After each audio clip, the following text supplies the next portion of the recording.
Hi you guys, welcome back. Welcome to my channel if you are new, and welcome to the newsletter. I'm Elizabeth from Elizabeth's Oracle, and I put out a monthly video when the sun changes signs. It's a companion to my newsletter, and today I'm going to be talking about the sun through Cancer cycle for 2015. So Cancer is both a water sign and a cardinal sign. So we are going to get a lot of water activation during this cycle with 3 planets traveling through Cancer. We are also going to have a lot of cardinal activity because all those planets moving through Cancer are going to square Uranus and oppose Pluto. Ooh, that's kind of dangerous. And for you fire signs, that's you Aries, Leos, and Sagittarius, we have some good stuff coming from Jupiter. It is moving into the hot degrees of Leo, and who doesn't love a hot Leo, right? It's being accompanied by Venus. Those guys are getting some trines from Uranus. And we have a big new moon that's going to come up in the middle of July that I want to talk to you about. So here are the start times. Thank you for tuning in, and I hope you enjoy. All right, so let's do the overview. Cancer is a water sign, and it is a cardinal sign. It's the 4th sign in astrology. It is the ruler of domesticity, all your family domestic issues. Lots of fun there, right folks? Who doesn't want to talk about their family issues? Okay, so we're talking about issues of the home, issues of family, issues of motherhood, and we have the sun, Mars, and then Mercury all moving into Cancer this time. So all those issues are going to be very, very strong, very, very pronounced. And I think especially because of the Mars aspect, when Mars gets involved, it definitely amplifies the energy. We also have a lot of watery energy happening during this cycle. Cancer is one of our 3 water signs. It's the initiating one. But because we have Saturn retrograde back in Scorpio, and we have Neptune over there in Pisces, as those 3 planets that I told you about, the sun, Mars, and Mercury, move through Cancer, they're going to make some trines to those those other planets in water signs. That means emotional tides will be running very, very high. Our feelings will be very strong during this cycle, and especially at the new moon, July 15th, and a couple days around that, kind of based on the aspects, and I'll be showing you some charts as we move through this. And again, that 3rd aspect that is really big this cycle is Jupiter moving through some strong degrees of Leo. You know, anytime the planets get to that 20 degree out of the 29, we pay attention because they intensify the energies of the sign they're in. And this is Jupiter, so it has no trouble expanding anyway. You know, Jupiter just kind of likes to, you know, spread out, right? So, and Leo is very lavish and generous, and also, likes to take over a little. So they're being encouraged by Venus, because Venus is also in Leo, and this is an important cycle because Venus will go retrograde next cycle when the sun's in Leo. So while we have all this forward momentum, you fire signs, you got to get busy. Okay, so let's break each of those down for you, and let's look at some of the specific aspects a little more in depth. Let's move on to the watery feelings.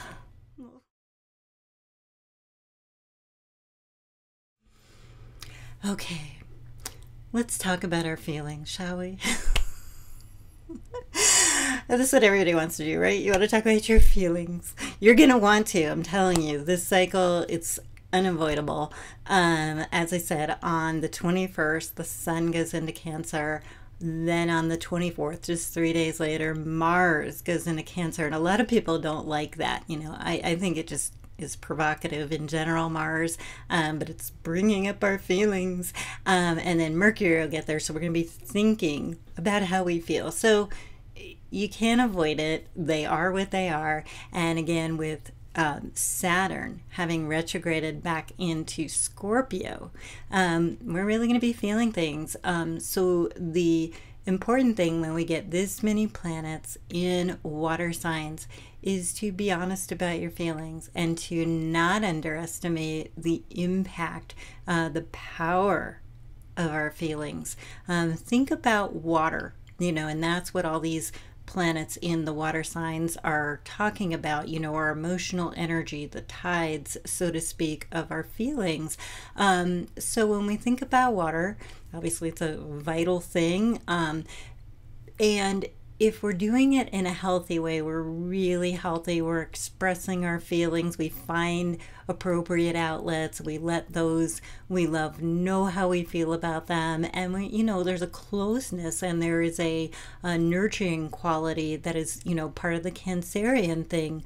Again, this is mothering, nurturing, and all of that. Now, with that many planets in the same element, we tend to have harmonious energies or agreeing energies in agreement, because the trines are one of the more favorable aspects in astrology, and conjunctions when planets hit the same spot. So when they're in the same element, they tend to agree and then amplify the energies of that element. And when we get to that new moon on July 15th, look at that. That's 6 of the planets that we normally watch, that we keep track of. We keep track of 10 usually, so we have 6 of them in water signs, guys. So the emotions will be running high. And again, as we think about water, anybody who's ever been somewhere where there's water damage, it can do a lot in a short amount of time. So the key, as I see it, to not having water be a destructive force is to be really healthy with your feelings, your emotions, how you express them, and just your level of awareness with them. I think that'll go a long way to making this a really nice cycle. It can be very healing. So I would just say be very aware of it. Know that feelings are going to be running very high this cycle, and just be in touch with yours and be responsible for yours, and I think it'll all turn out well. Now, let's talk about the fact that Cancer is not only one of our water signs, it is a cardinal or activating sign. So let's cover cardinals. Okay, so if you are an Aries, Libra, Cancer, or Capricorn, this applies to you. And this also applies to everyone in terms of where in your chart planets fall under one of those 4 signs. So pull up your chart, see the little glyphs for Aries, Cancer, Libra, and Capricorn, and see what's going on in your chart, because that is likely going to be activated. You could look at the house for a clue. You could look at the planets that are involved for a little more insight, but they will be activated this cycle. Again, we have 3 planets that are going to move through Cancer. And the thing is, when planets move through Cancer, they get into that T-square energy with both Pluto across the way, so opposing in Capricorn, and then they get squared by Uranus, which is 90 degrees away in Aries. Squares and oppositions are astrology's tougher territory. Unlike the harmonious trines, squares and oppositions kind of bring things to a head. If we think of 2 energies opposing each other, you can understand that one force is here, one force is here, and they come to loggerheads. What we try to do is look at one side, look at the other, and find our place somewhere along the middle. That's probably the best thing. So the Sun, Mars, and Mercury will all hit oppositions to Pluto, and Pluto is no joke, people. I wish I could sugarcoat it for you, but I won't, because that's not going to help anyone. Pluto's a bad mofo. Yeah, I said it.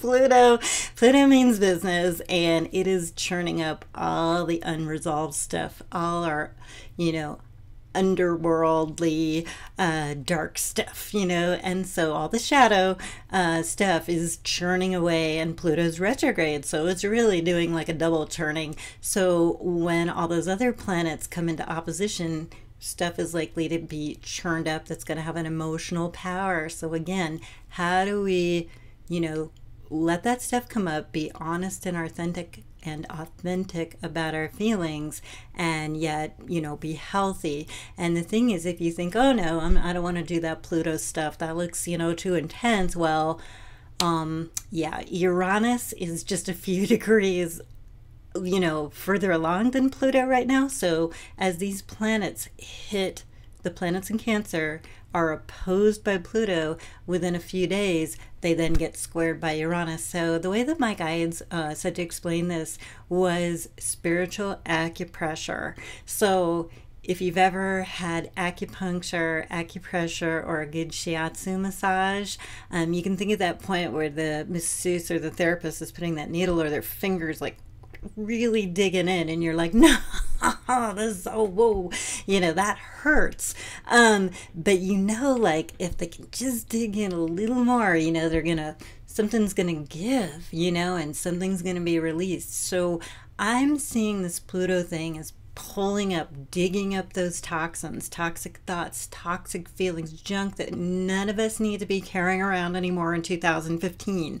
It's going to pull that stuff up, and then Uranus is just going to poof, shake it loose, and so I don't think you can really duck or hide, and I don't think it's really healthy because, Mars is you can duck and hide if you want. You let me know how that works for Mars and Pluto opposing each other. You let me know how that works. So really, it's big energy, and so the key again is pay attention to your feelings. What really triggers you, just like those trigger points on that massage table. And work through, don't let anybody hurt you, but, let it come up. And if you can apply that Cancerian healing energy, just mother yourself, mother your wounds, just treat them like you would treat, an infant or a child, just with that much love and compassion, then I think we get through these cardinal things much healthier. Okay, so let's move on to the fire.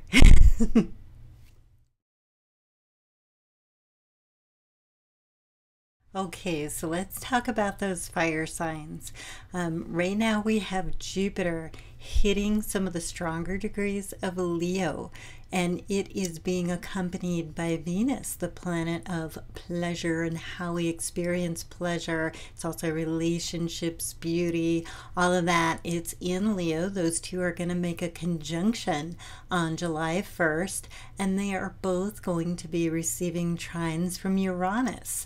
This is a really big deal. It's a huge boost. I'm also predicting, or just my guidance is that this is going to be one of the best cycles for all you fire sign people, because next month when the sun moves into Leo, Venus will be slowing down, getting ready for its retrograde, and Jupiter will change signs during that Leo cycle. So Jupiter will not be back to Leo for another 12 years. So this is the time to get out there and make stuff happen.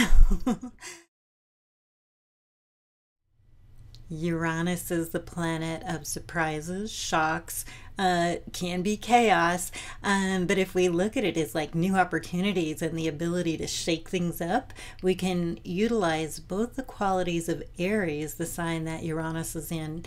Aries is fearless. It gets out there and it just jumps in feet first and thinks about it later. Which I like. Okay, so it rules the head. So it does it head first, but still it doesn't think everything through too much. We'll leave that to the Virgos.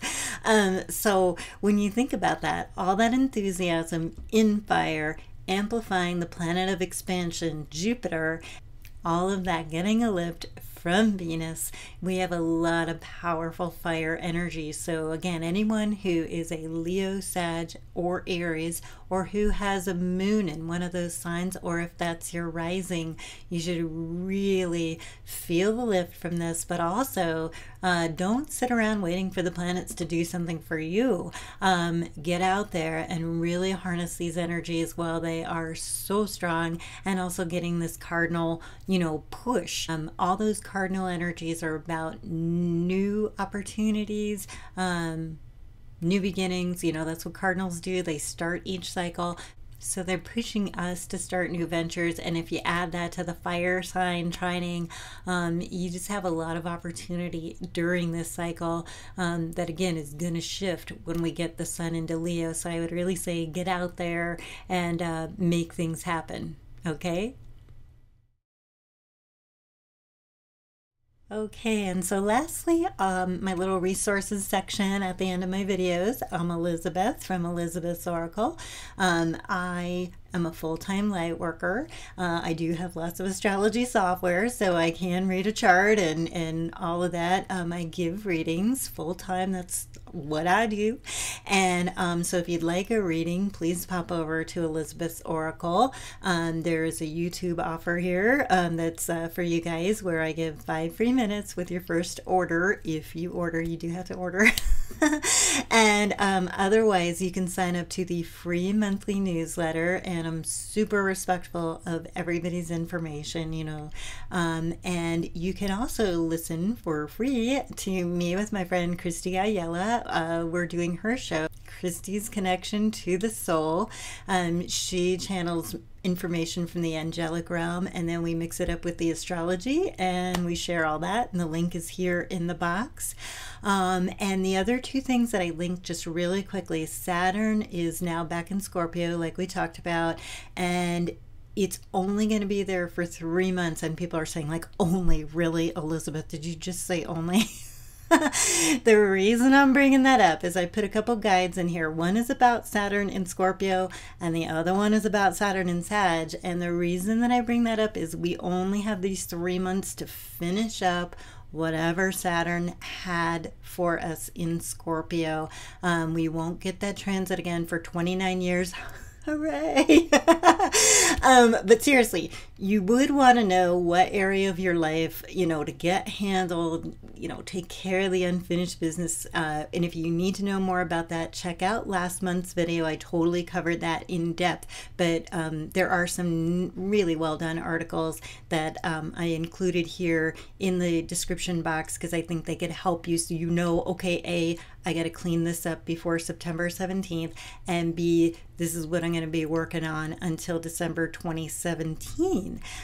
So all that information is there. Any likes, shares, all that are totally appreciated. And if you have a basic astrology question, feel free to leave it in the comments. I'm not going to be doing like readings off there, but I will, if I can answer it, I will totally answer your questions. And if I don't know the answer, I definitely know an astrologer who does. I know people with various specialties. So if you'd like to leave a comment or question, I'm super happy to answer. And again, just thank you so much for visiting. Thank you so much for watching. And we're going to see you when the sun goes into Leo. I look so goofy when I say that.